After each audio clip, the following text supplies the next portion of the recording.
नमस्कार दोस्तों, मैं आपका रवि शर्मा एक बार फिर आपके बीच मुखातिब हूँ आपसे और एक और छोटी समस्या लेकर मैं आपके बीच आ रहा हूँ। आप देख पा रहे हैं मेरे पीछे एक प्राथमिक विद्यालय है। प्राथमिक विद्यालय बर्नवाल विकास क्षेत्र खसराहा, जनपद सिद्धार्थनगर। ये जनपद सिद्धार्थनगर का एक प्राथमिक विद्यालय है विकासखंड खसराहा का।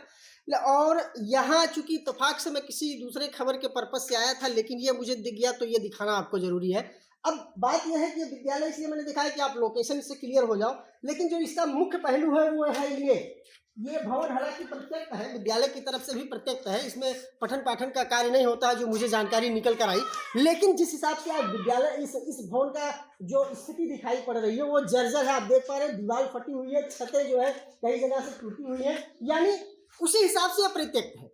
ठीक है, विभाग ने इसको परित्यक्त कर दिया, लेकिन कहीं ना कहीं बच्चों को पूरी तरह अनुशासित कर पाना बड़ा मुश्किल होता है। और अगर यहाँ पढ़ाई का दौर होता है, यहाँ विद्यालय होता है, उस समय हो ना हो इंटरवल हुआ या कभी भी ऐसा हो सकता है कि बच्चे इसमें, और दिखाई भी पड़ रहा है, निशान भी दिखाई पड़ रहा है कि यहाँ बच्चे जरूर आते होंगे और यहाँ खेलते होंगे उस टाइम पर। ठीक है, पढ़ाई नहीं होती है, लेकिन जब इंटरवल हो गया तो किसी प्रकार की छुट्टी हो गई। वैसे इस विद्यालय का जो मेन गेट है, मेन गेट भी खुला हुआ है, तो इसलिए जनरल कंडीशन, जनरल टाइम में भी यहाँ बच्चे आ सकते हैं और यहाँ खेलते होंगे। और ऐसे स्थिति में ये विद्यालय की जो स्थिति है, इस भवन की जो स्थिति है, पर्टिकुलर इस भवन की जो स्थिति है, वो कभी भी एक बड़े हादसे का कारण बन सकता है। हालांकि जानकारी जब मैंने निकाली तो पता चला कि प्रधान और संबंधित यहाँ के जो टीचर हैं, इन्होंने जो है विभाग को लिख दिया है कि ये जर्जर अवस्था में इसको डिमोलिश कराया जाए, लेकिन अभी वो प्रक्रियाधीन है और लंबित है। अब इस पर देखना यह है कि अगर ये जल्दी नहीं होता है तो कोई ना कोई हादसा हो सकता है। और सबसे मुख्य बात जो है, हालांकि ये जो सामने जो प्राथमिक विद्यालय जहाँ पठन पाठन होता है, यहाँ देखिए आप कायाकल्प के तहत तमाम काम हुए हैं। अब काम किस क्वालिटी का हुआ है उस क्वालिटी को हम नहीं यहाँ दिखाएंगे, लेकिन यह है कि काम इस पर हुआ है और जिसमें शिक्षण कार्य चलता है। लेकिन ये भवन, मुख्य रूप से ये भवन जो जर्जर अवस्था में है, देखिए यहाँ झाड़ झंखाड़ इस भवन में जम चुके हैं। अगर इसको थोड़ा सा शुरू से केयर किया गया होता तो शायद ये स्थिति नहीं होती, जगह जगह फट गई है और ये किसी दिन बड़े हादसे का कारण बन सकता है। लेकिन उसके साथ ही साथ मैं कुछ और यहाँ दिखाऊंगा कि जैसे आप देख पा रहे हैं थोड़ा सा ये जो इस विद्यालय के कुछ शौचालय वगैरह, उधर कुछ भवन बने हुए हैं छोटे मोटे, फिर इधर जो टॉयलेट बने हुए हैं, ये थोड़ा सा देख लीजिए, यहाँ बड़ा गंदगी है, वहाँ जाना ठीक नहीं है, लेकिन काफ़ी स्थिति खराब है।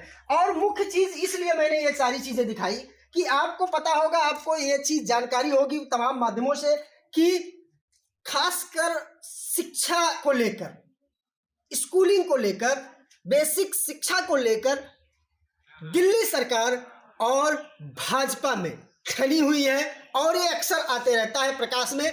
दिल्ली सरकार अपने शिक्षा मॉडल की गुणगान करती है और उत्तर प्रदेश की गवर्नमेंट भी अपने आप को बताती है कि उन्होंने अपने बेसिक शिक्षा की जरूरतें हैं, बेसिक शिक्षा के जो रूपरेखा है उसमें अमूलचूल परिवर्तन की है। जैसे ये कायाकल्प और तमाम चीज़ें, तमाम भवन जो है आधुनिक बना दिए गए हैं, शिक्षा पद्धति को आधुनिक कर दिया गया। लेकिन कहीं ना कहीं ऐसे दृश्य आ जाते हैं जो उस पर प्रश्न चिन्ह लगाते हैं, और हो ना हो दिल्ली सरकार के उस दावे को थोड़ा सा बल मिलता है कि दिल्ली सरकार जो दावे करती है कि उसकी शिक्षा मॉडल देश की सबसे बेहतर है और उसके भवन और उसके जो इंफ्रास्ट्रक्चर है वो बेहतर है, अच्छी क्वालिटी के हैं, वर्ल्ड क्लास के हैं, वो कहीं ना कहीं अगर कंपेयर किया जाए इस स्थिति से तो हमें लगता है कि वो वाकई कहीं ना कहीं इनसे बेहतर होंगे। क्योंकि ठीक है, मैं नहीं कह रहा हूँ, आप दूसरे तरफ सही कर रहे हो, लेकिन ये एक ऐसा पहलू है जो बड़े हादसे का कारण बन सकता है। इसको तो कम से कम समय रहते केयर करने की जरूरत है। जो विभागाध्यक्ष है, जो विभाग के लोग हैं, जो जिम्मेदार लोग हैं, उनको समय रहते चेतना चाहिए। ये नहीं होना चाहिए कि किसी हादसे का वो इंतजार कर रहे हो कि हादसा जब हो जाएगा उसके बाद हम इस पर ध्यान देंगे।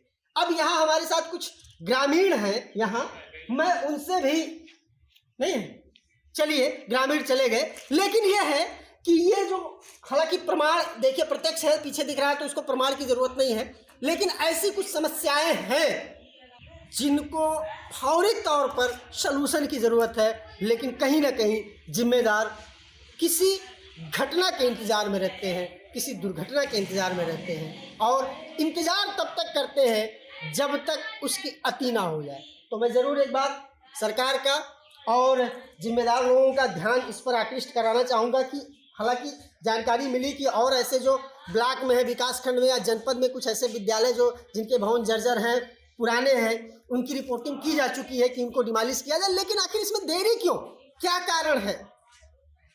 और इस देरी के कारण दुर्घटना हो सकती है, इसलिए इस विषय में लोगों को गंभीर होने की ज़रूरत है, क्योंकि यहाँ हमारे और आपके नौनिहाल पढ़ते हैं, जो देश के भविष्य हैं वो आते हैं, तो उनके साथ कोई दुर्घटना न होने पाए।